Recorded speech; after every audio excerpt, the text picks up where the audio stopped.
Hola amigos, it's Will here at Will's Custom Figures, coming at you today with a big bad breakdown of the one, the only Avalanche from Marvel Legends. So please guys, sit back and relax while I talk you through how and why I made this guy and everything else in between.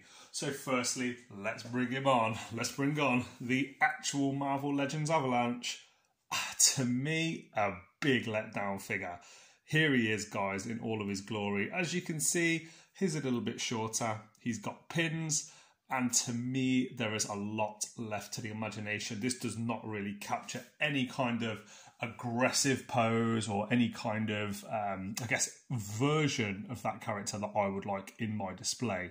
And now we go on to the one and only Pyro. You can't have, in my opinion, Avalanche without having a badass Pyro. And as you can see, the Pyro figure, on the other hand, by Marvel Legends, phenomenal. I absolutely love it. I think this is a perfect capture of the cartoon, the animated series, and all the other details that you would need in a Pyro figure.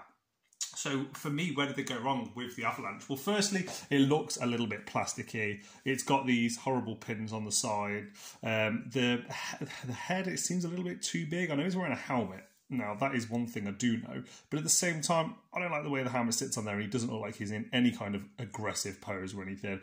If I struggle, I really struggle putting this guy into a pose, attacking anybody, or looking intimidating, to me, it's pretty bad. And if you look at the face up close, he also looks like wearing lipstick a little bit. I don't mind if he wants to wear lipstick, that's no issue to me, but that's not how he looks in the comic books, that's not how he looks in the animated series. So I wanted to come up with my very own version. So how did I make this guy? I'm just going to bring him in here and put him up next to the badass that is Pyro. So here we go. You can see a little bit of how he's going to look when he's displayed in my collection here.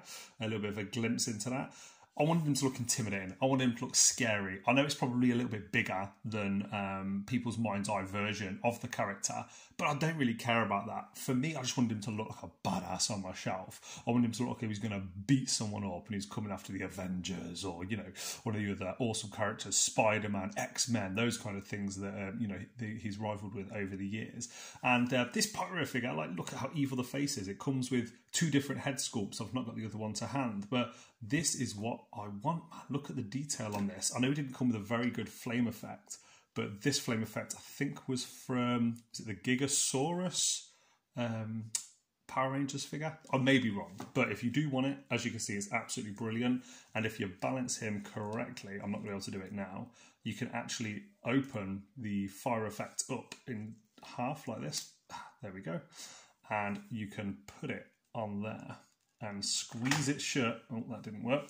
You could squeeze it shut so it sits on his hands like this, and it looks absolutely badass, and I hope you guys like it.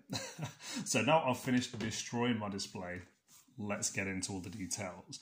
For anybody that can't tell, this is a Sabretooth from the Age of Apocalypse figure that I used as a base.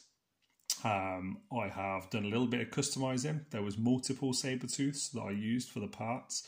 He has this wristband gauntlet type thing that has all the little nodules on, so I've cut all them off. You can see them in certain lights. It's not perfect, but man, it looks better than the original Avalanche. This is the original belt that came with Sabretooth.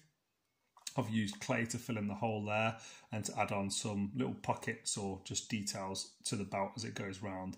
I have to glue that in place as well. If it's left free moving, like the Sabretooth Age of Apocalypse figure, it will wear the paint out. So the head sculpt that I've used is actually a Colossus, the Build-A-Figure Colossus from the same wave as the Sabretooth figure that I'm referring to. And I have hand sculpted all of the clay detail on there into the head.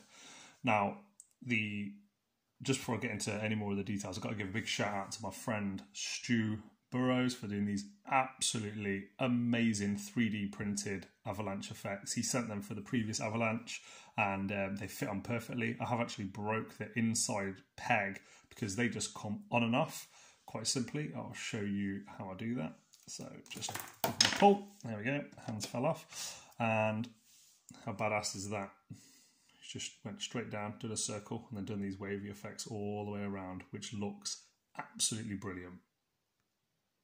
Sorry guys, I had to pause the video just because I needed to get my get all the parts ready to push in. As you can see, you put the peg through the little hole, as so, and then push it on, and it slots in perfectly. Thank you, Stu. So, onto the details. I'm going to just zoom in a little bit so you can see his face up close. This was a treat to work with clay. I enjoyed every single part of this. You can see I didn't do anything to the teeth. The lips are still the same lips as with the Colossus. I've just painted it a skin colour rather than a steel colour. Now, I've left the eyebrows. I really liked the definition on the eyebrows and how prominent they were, but I've used clay then and cooked it in the oven to go all around the sides here and to give it that helmet look. I've added a lot of clay at the front, also added a lot of clay at the back just to make sure that it looked actually like it was sitting on top of the head. Really, really happy with how it's turned out, and as you can see, it does move well as well. I'm not going to move it too much, I don't want to scratch the paint, but I'm really happy with that. My original customs, when I started making them, they didn't actually have much articulation. But yeah, this looks like the kind of pose I wanted. I used a sculpting tool, a bit like a scalpel, just to make sure there was nice sharp edges there where the helmet comes to the bottom of the chin, and I wanted a little bit of the chin to be exposed. These shoulder parts here were made out of the same clay, and then I've used a spray paint, a silver spray paint, done a nice base coat of white all over it, and primed it, and then there we go, voila, give it a nice little spray paint there. Okay, let's just sort the camera out. Here we go. And yes, as you can see, there's little pockets I've added on here. There's, I think, 1, 2, 3, 4, 5, 6. Yeah, 1, 2, 3, 4, 5, 6 of them in total. And the rest of the figure pretty much makes itself. The good news is if you have multiple of these Sabretooths that you're going to be working with, if you're making a custom figure or you want to make one similar to this, is that it's quite easily customizable. If you have multiple, just pull the gauntlet off this side with hot water, boiling water, yank it off, put it on this side. You do need, when you're removing the wristband from this side, because you've got the gauntlet on this side, there is a sort of like rivet, plastic rivet that you have to cut off with a scalpel to fit that on there nicely. But then as you can see, once it's on, it looks like it should have always been there, and it sits really, really nicely. The other bit of customizing you need to do if you want to do this figure, as I said, is cut off all of the nodules. He sort of has like steel nodules, like oval shapes all the way around here, and he also has them on this glove here. There's like a steel plate, so all I did is simply cut that off and then put clay on top of it to blend it in. And the final thing that I needed to do with this guy to make him really stand out and look cool on the collection is use these awesome colours. So yeah, with this guy I've used a medium blue by Vallejo. I think that's really exactly the colour that I wanted for this figure. And as I mentioned, I've used the spray paint silver. And here we go, guys. Here's a little bit more of a close-up of the face. As you can see, all different angles. He looks so cool, so intimidating. And let's just compare here, looking intimidating and scary, versus, in my opinion, not. It doesn't matter how angry I make this guy look, he just doesn't really look like he wants to fight with the X-Men. It's still a cool figure. It's not a bad figure by any stretch of the imagination, but there's just so many things this doesn't achieve that I wanted it to.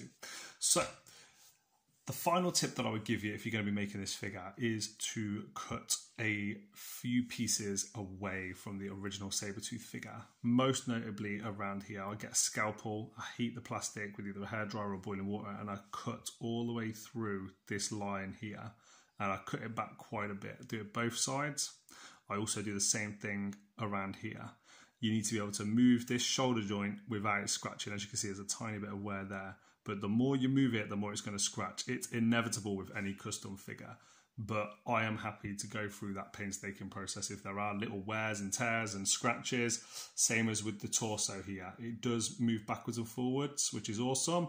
And as you can see, the paint isn't wearing off. Same as with the head. When you move the head isn't wearing off the paint on the neck, which is fantastic.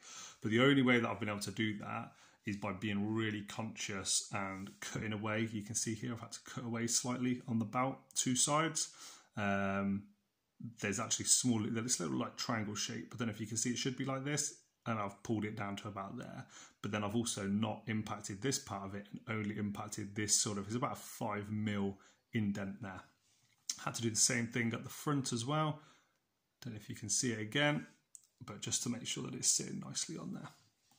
And other than that, guys, that is pretty much it from me, and that is it from the one and only Avalanche. Let's move in this side actually.